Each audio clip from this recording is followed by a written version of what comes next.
नमस्कार बच्चों, कैसे हैं आप सब। आशा करती हूँ आप सभी अच्छे होंगे, स्वस्थ होंगे, खुश होंगे और अपनी पढ़ाई भी अच्छे से कर रहे होंगे। तो जैसा कि आप सभी जानते हैं, मैं हूँ आपकी हिंदी की अध्यापिका और मैं स्वागत करती हूँ आप सभी का आईसीटी वर्चुअल क्लासरूम में। और आज हम यहाँ पर एकत्रित हुए हैं पढ़ने के लिए क्लास 9th की हिंदी। क्लास 9th की हिंदी में हम अपना चैप्टर पढ़ रहे हैं प्रेमचंद्र के फटे जूते, और जिसके राइटर हैं, जिसके लेखक हैं हरिशंकर परसाई जी।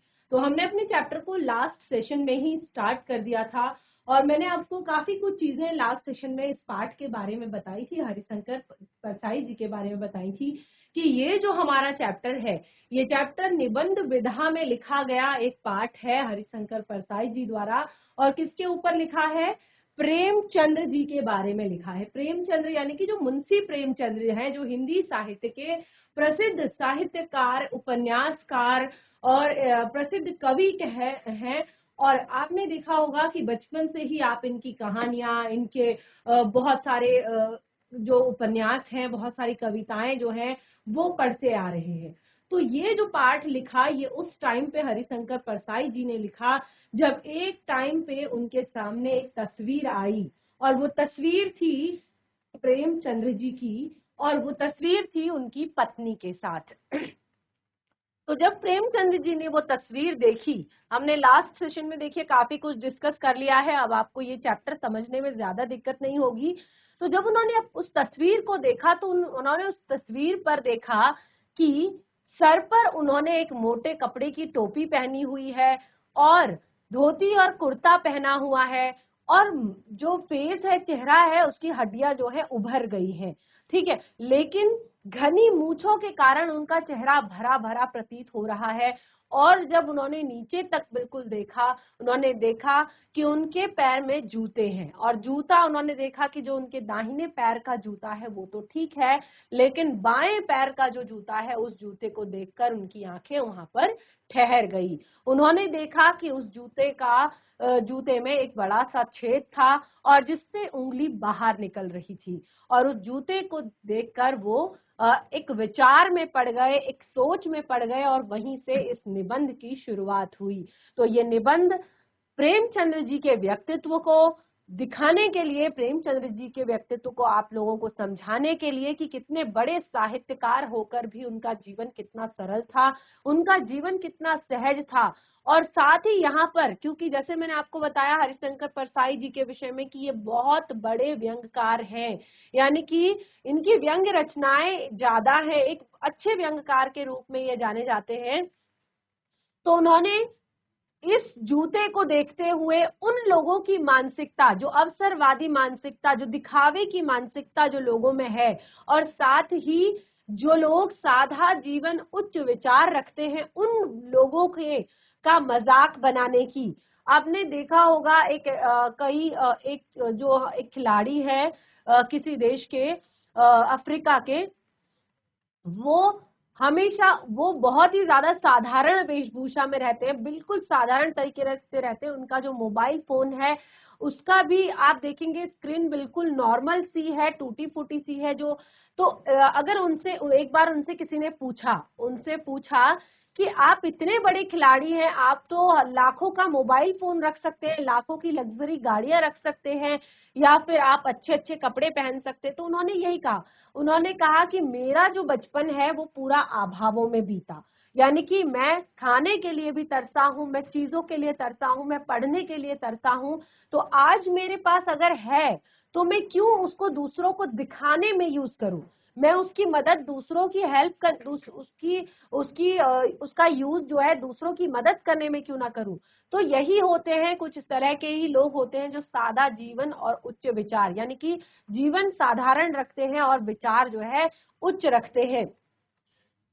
तो इस तरह से यहाँ पर मुंशी प्रेमचंद्र भी बिल्कुल इसी तरह के उनके सादगीपूर्ण जीवन को यहाँ पर बताया है। और आपने देखा चैप्टर में से काफी जो पार्ट है वो हमने अपने लास्ट सेशन में पढ़ लिया था। तो एक जो तस्वीर थी उसको मैं आपको फिर से एक बार रिमाइंड यहाँ पर करवाती हूँ। देखिए, ये सारी चीजें हमने लास्ट सेशन में पढ़ी थी। भाषा शैली, साथ ही पाठ का सार हमने यहाँ पर पढ़ा था, और जो मेन चीज थी वो थी ये तस्वीर। जिसको देखकर हरिशंकर परसाई जी ने इस पाठ को लिखा था एक निबंध के रूप में। तो चलिए चलते हैं फिर से आपकी टेक्स्ट बुक पर, यानी कि जो आपकी पाठ्य पुस्तिका है क्षितिज भाग 1, उसमें से हम इस पाठ को पढ़ते हैं, क्योंकि जैसे मैंने बताया चैप्टर परीक्षाओं की दृष्टि से महत्वपूर्ण है और साथ ही काफी ज्यादा इंटरेस्टिंग है और बहुत कुछ हमें सिखाने वाला है। तो आप देखेंगे हमने लास्ट सेशन में काफी कुछ चीजें इस पाठ से पढ़ ली थी। तो जैसे कि मैंने आपको बताया कि यहाँ पर हरिशंकर परसाई जी ने सबसे पहले तो उस फोटो को देखकर उनका चित्र जो है यहाँ पर प्रदर्शित किया है कि किस तरह की वेशभूषा है उस फोटो को खिंचवाते वक्त। और फिर देखिए, क्योंकि उनको यकीन नहीं हो रहा है, हरिशंकर परसाई जी को इस तस्वीर को देखकर, इस फोटो को देखकर बिल्कुल भी यकीन नहीं हो रहा है कि कोई इंसान जब ऐसे कपड़ों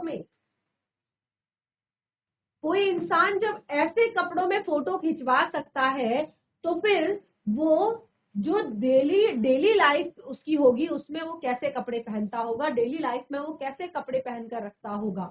तो बार बार अलग अलग तरह की वो एक तरह से सोच रहे हैं, अलग अलग तरह से कि शायद इसलिए खिंचवाया होगा, शायद इसलिए खिंचवाया होगा। और एक टाइम तो वो सोचते हैं कि शायद उनकी पत्नी ने उनसे कहा होगा, क्योंकि अक्सर होता है कि कई जो लोग होते हैं उनको फोटो खिंचवाना पसंद नहीं होता है। तो वो कहते हैं हरिशंकर परसाई जी की शायद उनकी पत्नी ने उनसे जिद की होगी कि आप फोटो खिंचवाइए, और वो जिस हालत में होंगे उसी हालत में उन्होंने अपनी पत्नी के साथ फोटो खींच लिया होगा। तो अलग अलग तरह की विचार यहाँ पर आ रहे हैं और लास्ट में वो कहते हैं कि जब वो उनके चेहरे की तरफ देखते हैं, देखिए जूता जो है वो फटा हुआ है और तस्वीर खिंचवा रहे हैं अपनी पत्नी के साथ, लेकिन वो कहते हैं जब मैं उनके चेहरे की तरफ देखता हूँ, जब मैं उनके चेहरे की तरफ देखता हूँ तो तुम्हें मालूम है कि मेरे साहित्यिक पुरखे, देखिए उनको क्या कहा है, साहित्यिक पुरखे, जिनके कारण साहित्य को एक तरह से हिंदी साहित्य को बहुत बड़ी पहचान मिली, हिंदी साहित्य को बहुत ज्यादा पढ़ा जाने लगा, समझा जाने लगा और उसकी देश भर में, दुनिया भर में जो है पहचान हुई, उनको साहित्यिक पुरखे कहा है। तो वो कहते हैं मेरे साहित्यिक पुरखे तुम्हारा जूता फट गया है, यानी कि फेस को देखकर तो बिल्कुल नहीं लगता कि उनको पता भी है कि वो फोटो खिंचवा रहे हैं और उनका जूता जो है फटा हुआ है और उंगली बाहर दिख रही है। क्या तुम्हें इसका जरा सा भी एहसास नहीं, जरा सा लज्जा, जरा सा संकोच या जरा सा झेप नहीं? क्या तुम इस तरह भी नहीं जानते कि धोती को थोड़ा सा नीचे खींच ले और उंगली को ढक ले? यानी कि आपको जरा सा भी एहसास नहीं कि आपका जूता फटा हुआ है, और इस फोटो को जब सारी दुनिया देखेगी, सब लोग देखेंगे तो क्या कहेंगे? तो जरा सा अपनी धोती के पल्ले को थोड़ा सा खींच लेते और अपने जूते को जो है ढक लेते।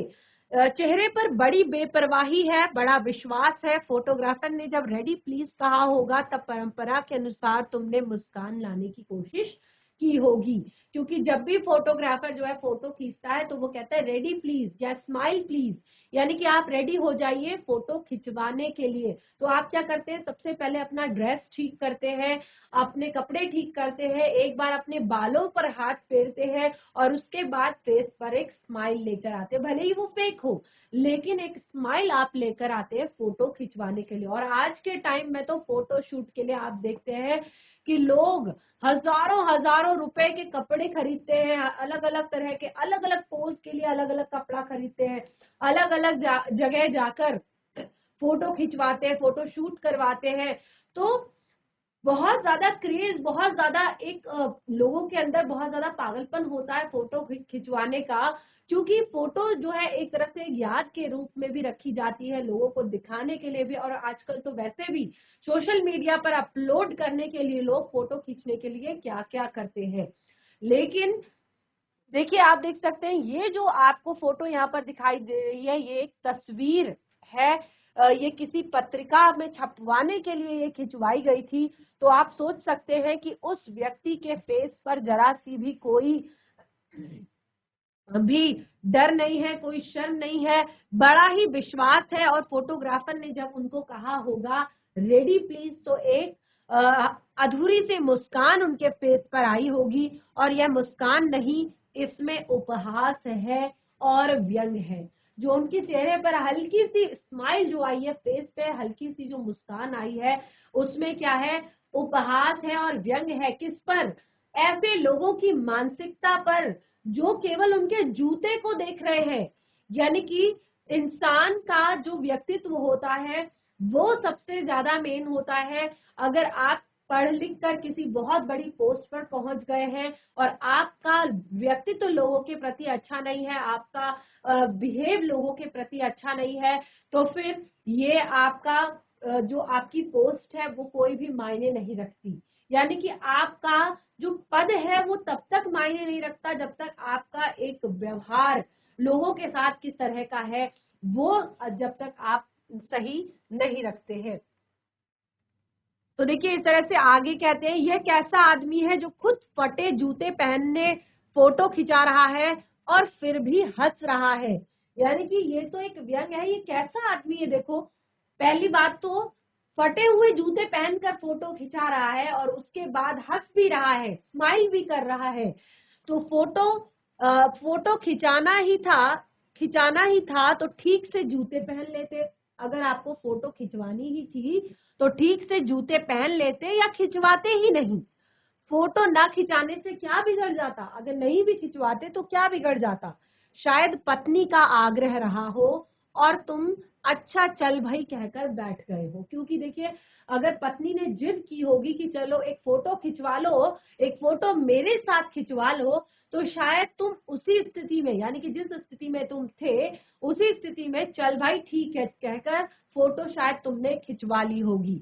मगर कितनी बड़ी ट्रेजेडी है कि आदमी के पास फोटो खिंचाने का जूता भी ना हो। ये कितनी बड़ी ट्रेजेडी है कि किसी इंसान के पास फोटो खिंचाने के लिए जूते नहीं है। ठीक है, मैं तुम्हारी यह फोटो देखते देखते तुम्हारे क्लेश को भी अपने भीतर महसूस करके जैसे रो पड़ना चाहता हूँ।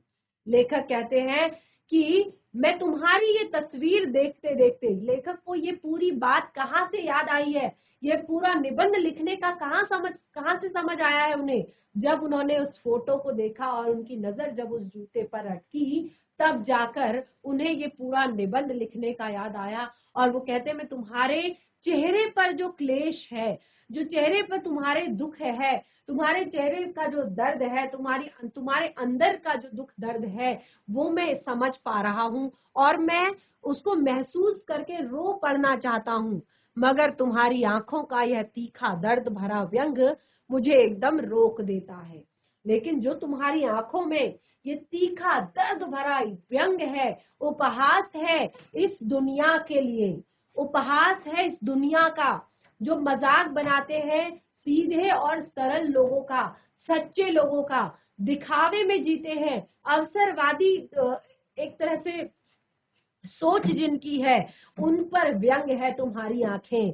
तुम फोटो का महत्व नहीं समझते। लेखक कहते हैं कि तुम फोटो के महत्व को नहीं समझते। अगर तुम फोटो के महत्व को समझते होते तो किसी से फोटो खिंचाने के लिए एक जूता मांग लेते। अगर तुम फोटो की वैल्यू समझते, आजकल होता है ना कि सबसे पहले जब आप सोशल मीडिया पर फोटो अपलोड करते हैं तो चेक करते हैं मेरे कितने लाइक्स आए हैं, कितने शेयर आए हैं, कितने कमेंट्स आए हैं। उसमें होता है ना, स्टेटस अपडेट करते हैं व्हाट्सएप पर तो सबसे पहले चेक करते हैं कि कितने लोगों ने देखा है, कितने लोगों के कमेंट उसमें आए हैं। इंस्टाग्राम पे फोटो अपलोड करते हैं और तुरंत 2-2 मिनट में फोन चेक करते रहते हैं मेरी फोटो पर कितने लाइक्स आए हैं, मेरी फोटो पर कितने कमेंट आए हैं। तो आपके लिए तो फोटो का बहुत ज्यादा महत्व है। शायद मुंशी प्रेमचंद्र जी फोटो के महत्व को नहीं जानते। अगर जानते होते तो शायद किसी से जूता ही मांग लेते फोटो खिंचवाने के लिए। लोग तो मांगे के कोट से वर विदाई देखते हैं, वर वर दिखाई करते हैं, यानी कि वर दिखाई देते हैं। देखिए कितना बड़ा व्यंग है समाज के इस दिखावे की प्रवृत्ति पर। यहाँ पर लोग कहते हैं, लोग यहाँ पर लेखक कहते हैं कि लोग तो मांगे हुए कोट पहनकर भी वर दिखाई देते हैं, यानी कि दूल्हे की तरह चमकते हुए दिखाई देते हैं, और मांगे की मोटर से बारात निकाल लेते हैं। मांग कर गाड़ी से बारात निकाल लेते हैं। फोटो खिंचाने के लिए तो बीवी तक मांग ली जाती है, तुमसे तो जूता भी नहीं मांगते बना। अब देखिए कितना बड़ा व्यंग किया जा रहा है कि लोग फोटो खिंचाने के लिए बीवी तक मांग लेते हैं, तो तुमसे तो एक जूता तक नहीं मांगा गया। तुम फोटो के महत्व को नहीं जानते। लोग तो इत्र चुपड़कर भी फोटो खिंचाते हैं। अब देखिए इत्र चुपड़कर फोटो खिंचाने का क्या मतलब बनता है कि आप परफ्यूम लगाकर फोटो खिंचवा रहे हो। क्या सालों साल आपकी उस फोटो से परफ्यूम की महक आती रहेगी? क्या जो भी उस फोटो को देखेगा उसको आपकी परफ्यूम की महक भी आएगी? तो इस तरह से यहाँ पर बहुत बड़ा व्यंग किया है इस आज के संसार में लोगों के दिखावे की प्रवृत्ति पर, जिससे फोटो में खुशबू आ जाए। गंदे से गंदे आदमी की फोटो भी खुशबू देती है। यानी कि अगर शक्ल से भले ही अच्छा ना हो इंसान, अगर परफ्यूम लगाकर फोटो खिंचवाया है तो शायद गंदे से गंदे आदमी की फोटो भी महक देती है, खुशबू देती है। टोपी 8 आने में मिल जाती है और जूते उस जमाने में भी 5 रुपए से कम में क्या मिलते होंगे। जूता हमेशा टोपी से कीमती रहा है। अब तुमने टोपी तो पहनी है, अब यहाँ पर टोपी को इज्जत से कंपेयर किया है। ध्यान दीजिएगा, टोपी का मतलब होता है इज्जत, एक सम्मान, जो इंसान का एक तरह से आत्मसम्मान भी कह सकते हैं और दूसरों की नजर में भी सम्मान होता है। कहता है ना टोपी उछालना, आपने बहुत सारे मुहावरे पढ़े होंगे, लोकोक्तियां पढ़ी होंगी, ठीक है। तो टोपी 8 आने में मिल जाती है और जूते उस जमाने में 5 रुपए से भी कम में क्या मिलते होंगे। यानी कि 8 आने की टोपी और जूते की वैल्यू 5 रुपए तक। जूता हमेशा टोपी से कीमती रहा है और अब तो जूते की कीमत और बढ़ गई है और एक जूते पर 2500 टोपियां न्योछावर होती हैं। एक जूते पर 2500 टोपियां न्योछावर होती हैं। तुम भी जूते और टोपी के अनुपातिक मूल्य के मारे हुए थे। यह विडंबना मुझे इतनी तीव्रता से पहले कभी नहीं चुभी जितनी आज चुभ रही है, जब मैं तुम्हारा फटा जूता देख रहा हूं। तुम महान कथाकार हो, तुम महान उपन्यास सम्राट हो, तुम युग परिवर्तक हो, न जाने क्या क्या कहलाते हो, मगर तुम्हारा फोटो में तुम्हारा जूता फटा हुआ है। यानी कि तुम जो है युग परिवर्तक कहलाते हो, तुम महान उपन्यासकार कहलाते हो, लेकिन फोटो में जो है तुम्हारा जूता फटा हुआ है। तो अब यहाँ पर लेखक अपने जूते की बात कर रहे हैं, अपने जूते के विषय में कह रहे हैं। और आप देख सकते हैं जो बच्चे समझ रहे होंगे, जो बच्चे अच्छे से चैप्टर को सुन रहे होंगे, उनको अच्छे से समझ आ रहा होगा कि यहाँ पर क्या कहने की कोशिश की जा रही है। क्या प्रेमचंद्र का मजाक उड़ाया जा रहा है या हमारा मजाक उड़ाया जा रहा है, जो हम ऐसी सोच रखते हैं कि इंसान को भले ही वो अंदर से बिल्कुल खाली हो, लेकिन उसको अच्छे कपड़े पहनने चाहिए, उसको दिखावा करना चाहिए, उसको समय समय पर अपनी वेशभूषा चेंज करनी चाहिए, भले ही वो उस चीज में बिक जाए, भले ही वो अंदर से खोखला हो, उसका व्यक्तित्व, उसके पास कोई न ज्ञान हो, न किसी भी तरह का कोई एक तरह से उसने काम अच्छा किया हो। तो यहाँ पर देखिए, अब हरिशंकर परसाई जी जो है अपनी बात करते हैं। मेरा जूता, मेरा जूता कोई अच्छा नहीं है, यूं तो ऊपर से अच्छा दिखता है, उंगली बाहर नहीं निकलती, पर अंगूठे के नीचे तला फट चुका है। अब लेखक अपने जूते के बारे में बात कर रहे हैं कि मेरा जूता भी बहुत ज्यादा अच्छा नहीं है, मेरा जूता भी भले ही वो ऊपर से दिखने में अच्छा हो, भले ही वो ऊपर से अच्छा दिखता हो, लेकिन वो जो है उसमें से उंगली भी बाहर नहीं निकलती है। यानी कि फटा हुआ होने का कोई भी शक नहीं होता। मेरे जूते को देखकर बिल्कुल भी नहीं लगता कि वो फटा हुआ है, वो ऊपर से अच्छा है, उसमें से उंगली भी बाहर नहीं निकलती। लेकिन वो कहते हैं उंगली बाहर नहीं निकलती, पर अंगूठे के नीचे का तला फट चुका है। अंगूठे के नीचे का जो तला है, जो उंगली में अंगूठे के नीचे का जो तला है वो फट चुका है।